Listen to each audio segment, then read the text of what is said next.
Veja, eu recebo uma quantidade bastante grande de comunicações do meu público, do público leitor, do público da ufologia brasileira e mundial. São e-mails, são cartas, mais raras as cartas, imensa quantidade de e-mail, muitas mensagens pelas redes sociais, por exemplo do Facebook. O que eu noto é o seguinte, de uns 30 meses para cá, uns 3 anos para cá, para falar um número mais arredondado, a qualidade dos assuntos tratados nos e-mails relativos à ufologia tem aumentado sensivelmente. Isso é inequívoco. E eu sou um bom termômetro para isso, porque eu recebo uma quantidade muito grande dessas mensagens. Então eu posso ver, porque eu faço questão de ler cada uma das mensagens e de responder a todas elas, pelo menos a maioria delas. E eu vejo assim que antes nós tínhamos uma certa quantidade de alienação nas mensagens, elas não tinham muita qualidade na forma como as pessoas se referiam ao fenômeno, na forma como elas questionavam o fenômeno, na forma como elas interagiam relatando um fato que tinham vivido, etc. Isso aos poucos foi se invertendo. Hoje nós temos uma maior qualidade nos relatos que as pessoas passam e nós temos maior qualidade nas perguntas que as pessoas fazem, dando claramente a entender que há um aumento na conscientização da sociedade com relação a esse fenômeno, e existem alguns fatores que me levam a crer que isso de fato esteja acontecendo, e eu acho isso extremamente bom e saudável para a ufologia, e digo para você, estando na área há 30 e tantos, quase 40 anos, que a ufologia hoje vive um dos seus melhores momentos com relação à sua credibilidade perante a sociedade. O que eu sinto é o seguinte, que as pessoas que escrevem, elas estão despertas, ou há pouco tempo, ou há muito tempo, mas elas estão despertas por essa questão. E tendo ou não tendo experiências, elas têm o anseio de querer saber mais. Elas sentem necessidade. Seja na forma simples, numa mensagem no Facebook, cheia de erros de português, por exemplo, seja num e-mail bonito, bem escrito por um professor universitário, que eu recebo de todos os tipos. As pessoas guardam em comum o fato de terem uma necessidade de saber, afinal, o que está acontecendo? Nós estamos mesmo sendo visitados por outras formas de vida. Quem são elas? De que maneira isso vai afetar a minha existência? De que maneira isso vai afetar a minha cidade, o meu bairro, o meu país, o meu planeta? As pessoas querem saber. Isso não deixa de ser uma forma de consequência de um trabalho que os ufólogos vêm desenvolvendo, cada vez com maior qualidade, né, para alertar a sociedade e tornar a sociedade mais envolvida nesse processo de discussão do que eu costumo chamar de realidade ufológica, que é um conjunto de coisas que vai desde o conceito de que nós teremos um dia um contato oficial com eles, até que está vendo avistamentos nas rodovias do interior do estado de São Paulo. Uma grande gama de conceitos e de fatos que se juntam em uma massa que eu chamo de realidade ufológica. Isso está crescendo em tamanho. E isso vai explodir, no bom sentido, de uma maneira muito positiva.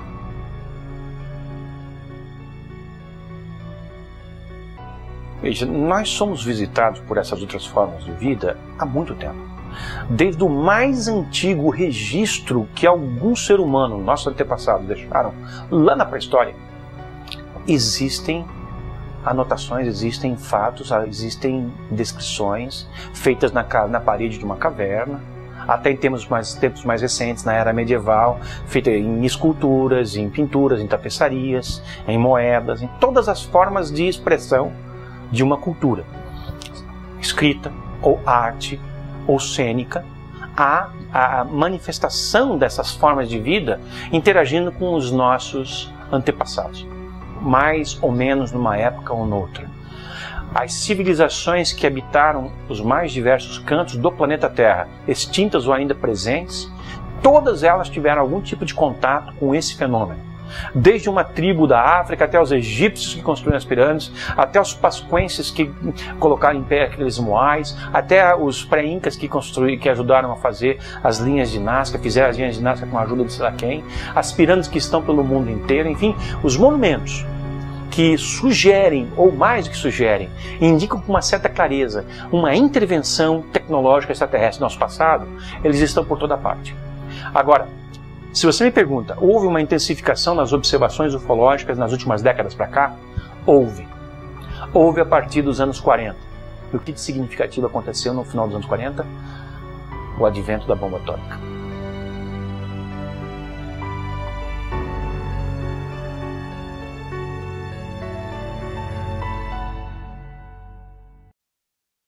Então, está havendo sim um incremento nas observações. Infelizmente, no entanto, os ufólogos não se preveniram o suficiente para construir um banco de dados que pudesse ser alimentado por pessoas em todo o globo, pesquisadores, que tivessem casos investigados, pudessem relatar os seus casos, e que pudesse ser acessado por pessoas em todo o globo.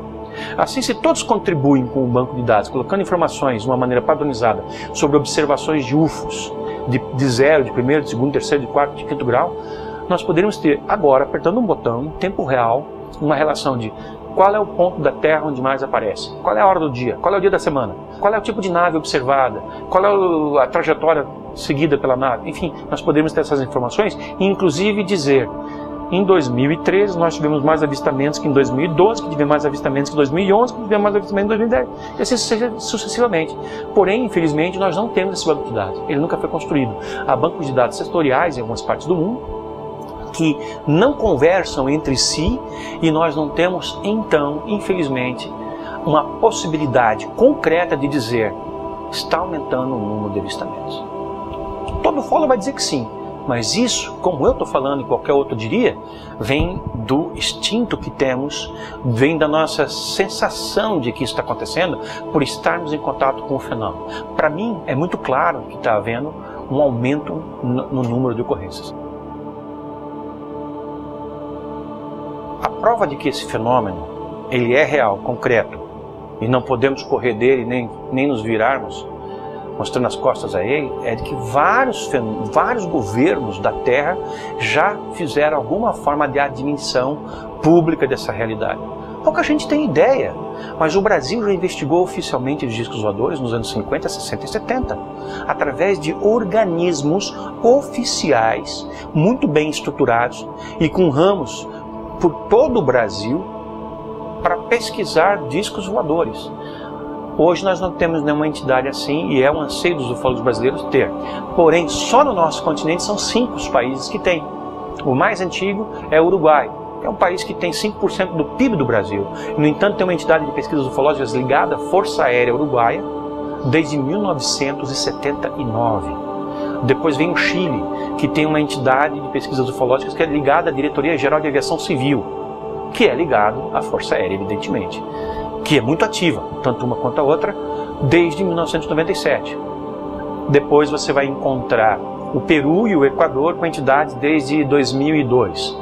O Peru com a Oficina de Investigação de Fenômenos Aéreos Anômalos, oficina significa escritório, que recentemente, numa solenidade pública, a questão de semanas, foi transformada de escritório a departamento pelo governo peruano.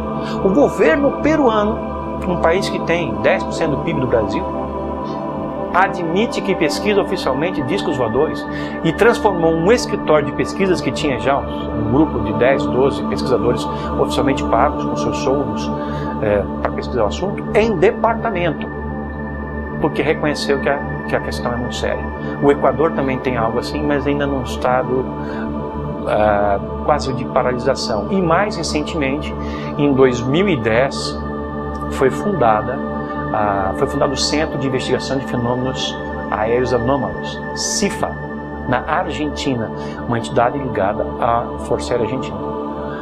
O que muita gente não se deu conta é de que embora os argentinos já tenham pesquisado discos voadores em várias ocasiões antes, porque as bases argentinas da Antártida foram sobrevoadas por UFOs e eles criaram vários organismos de pesquisa ufológica ao longo da história, tanto quanto o Brasil, eles depois desativaram, paralisaram essas instituições e de uma hora para outra resolveram restituir uma delas, a CIFA, com um novo formato.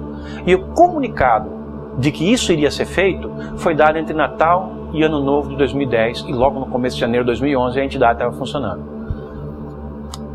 Muitos ufólogos argentinos não se deram conta de que ninguém no Brasil, na Argentina, na América do Sul faz nada entre Natal e Ano Novo. É um período de calmaria para todas as nossas nações.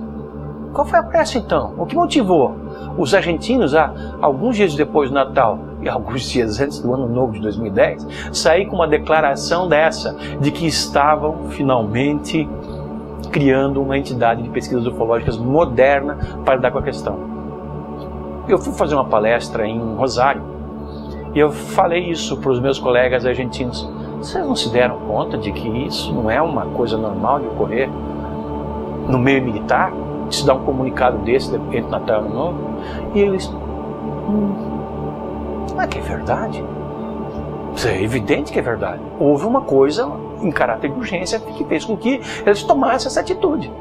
Aí fomos pesquisar onde estava a razão das coisas. E a razão das coisas, a raiz das coisas, estava em nova onda de avistamento de discos voadores, naquela mesma época, nas bases antártidas da Argentina, que sempre foram visitadas nas Ilhas Orcadas, em várias regiões. Discos voadores estão por lá o tempo todo.